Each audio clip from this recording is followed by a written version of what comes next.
Well, hello, and welcome to another episode of Gossip Finance, where I am your host, Alacia Singer. And I'm Duncan Sandlin. How's everybody today? How are you, Lacey? Excellent, excellent, full of turkey and pie and all of that sort of business. How about you? Oh, pretty good, pretty good. Kind of a long trip for me, but we're back. So let's uh let's jump right in because we got to catch up. So, All right, we're gonna catch up on the shenanigans that's been happening in the world. yep.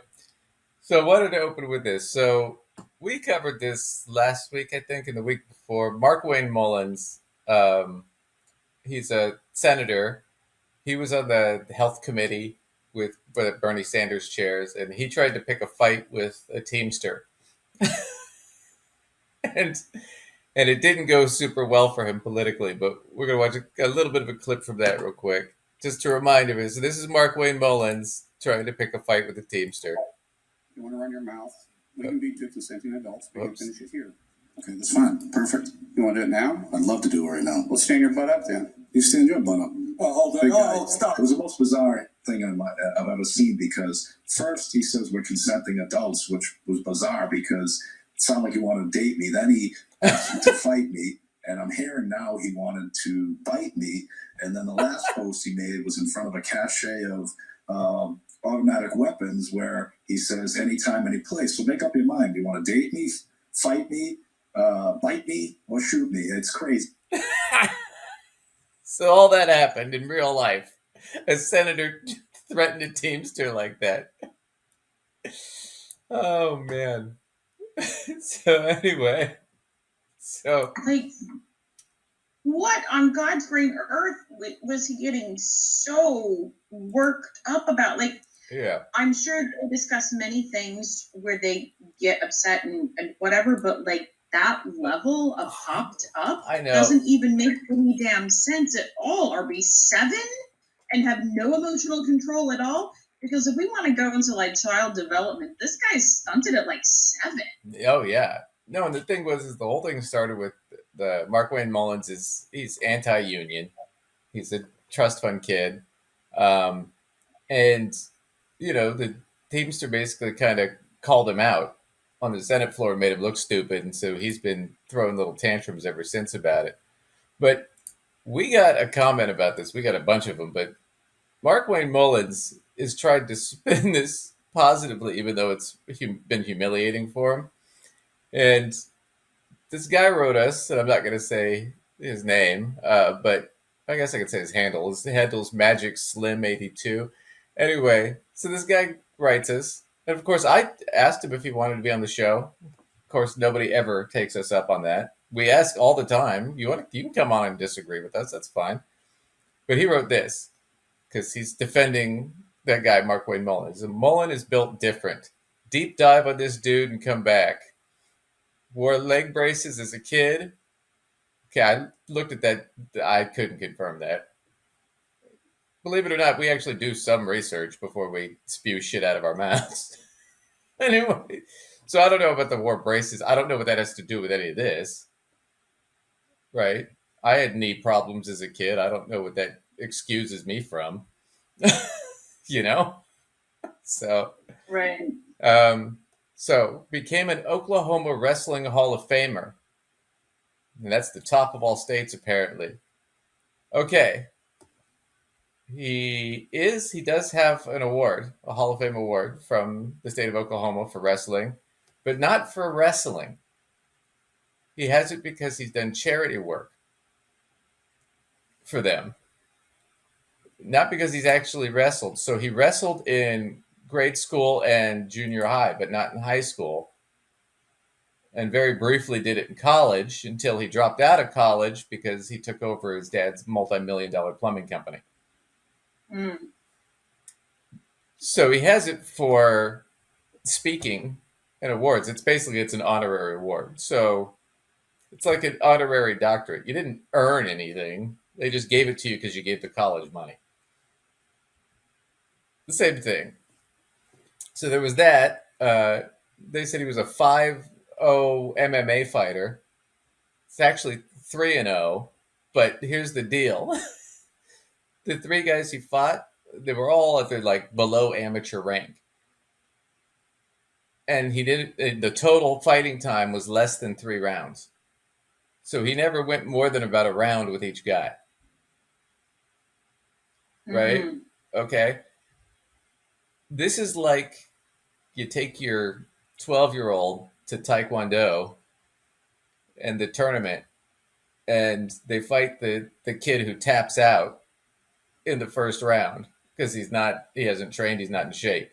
That's what this is, only for adults.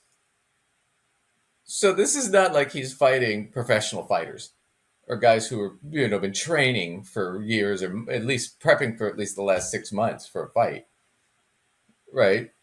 Like a normal professional would. You train. So he's just fighting. Right. He's just fighting random guys, right? That are taking it at the local Y or whatever. So that's not impressive. Uh, this was the other one that I love. So he has this spiel where, and this is what the guy says. He went to Afghanistan as a congressman to rescue American citizens with former Spec Ops guys and was left to die by the State Department. So his claim is that he went to Afghanistan to rescue people and we left him to die and he somehow made it out of Afghanistan on his own. I did the research on this story and I didn't think it was worth bringing up, but now that I think about it, I was wrong. What actually happened was this. As part of a political stunt, he went to Greece and wanted to commandeer or rent a helicopter to save some American family that was in Afghanistan while we were withdrawing our troops. We don't know who this family is. He's never told us. No one's ever come forward. Right?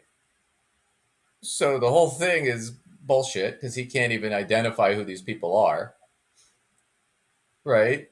Furthermore, of course, the State Department said, no, you can't go.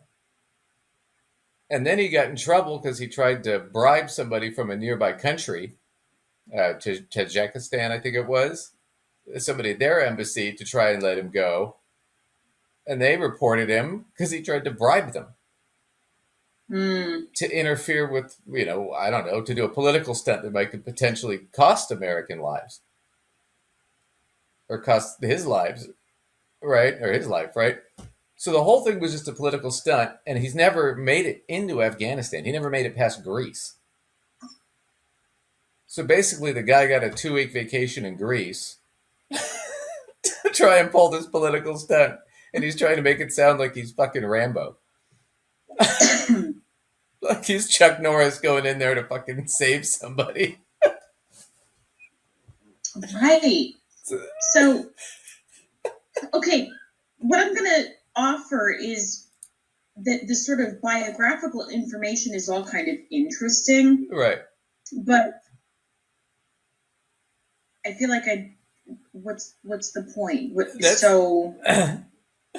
That's what I'm getting at. I mean, I'm interested. I'm, like when you hear these people, it's kind of interesting to especially kind of have some idea where they're coming from. Like what's their backstory, their background? Why do they maybe think the way they do? Like that kind of thing. Well, but I don't totally understand what we're getting at with. Well, why is he? I guess the point is my point was A, even if he did all that shit, you're right. It doesn't matter. Right? It matters for his life, but for this news incident. Right. I don't connect it to mattering for the news incident. Right. But it's one of those it's one of those things with like John Wayne Gacy, the serial killer, was actually a really great party clown. But that's not really what we're concerned about here. I mean, this guy might have done things, but now he's trying to pick a fight with a union member and take away workers' rights. That's what we're talking about. That's why we didn't bring it up before, because it wasn't relevant. But it seems like something like this guy who viewed our show was complaining about. Well, no, because their whole thing about it is he really is a tough guy, badass kind of thing. He's not a wuss who's picking a fight because he can hide behind Bernie Sanders. Right? He doesn't actually have to get into a fight, which we kind of did as a side joke. The main joke is, why are you picking a fight when we should be talking about union rights and healthcare. If you have a different view than we do, that's fine, but make your point. Don't threaten the other guy. That doesn't. But that's it was not helpful. It's not helpful. It isn't. But the thing about it for a guy like Markwayne Mullins, because the guy that wrote us, those are his constituents, and they just want to see him posture and act like a tough guy. They don't actually want to see him do anything. That's the problem, and he knows that. So he thinks that it makes him look cool, when really he just looks like a punk. I mean, you just make the Teamster look good. But watch the other part of this clip, because it's just it's amazing. It's just, and he did threaten to bite the guy and all kinds of shit. It was really childish stuff. I mean, it was really stupid, but... CEO who pretends like he's self-made. Sure, I wish he was in the truck with me when I was building my plumbing company myself, and my wife was running the office, because I sure remember working pretty hard and long hours. Pretends like he's self-made. What a clown. Fraud. Always has been, always will be. Quit the tough guy act in these Senate hearings. You know where to find me. Any place, anytime. And that's the point.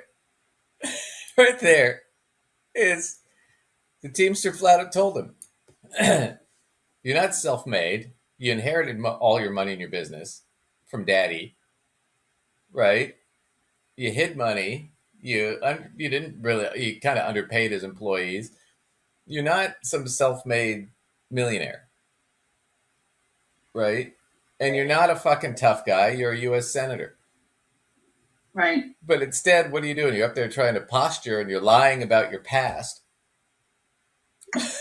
to try and make you seem like you're way tougher than you are. And that's it. And the guy called him out, and that's why he flipped out. Because now he feels like, oh, well, now I got to fight him. But it's like, no, dude. It's like in like junior high and high school, And, it's literally just like a pissing match. Yeah. That's... Well, it's like that one kid who talks shit, and you call him out on his lie, and he doesn't know what to say, and so he just fucking flips out. He's like, I'll fight you, I'll fight you, I'll fight you. And then as soon as you're like, okay, fine, let's do it, he runs to the teacher.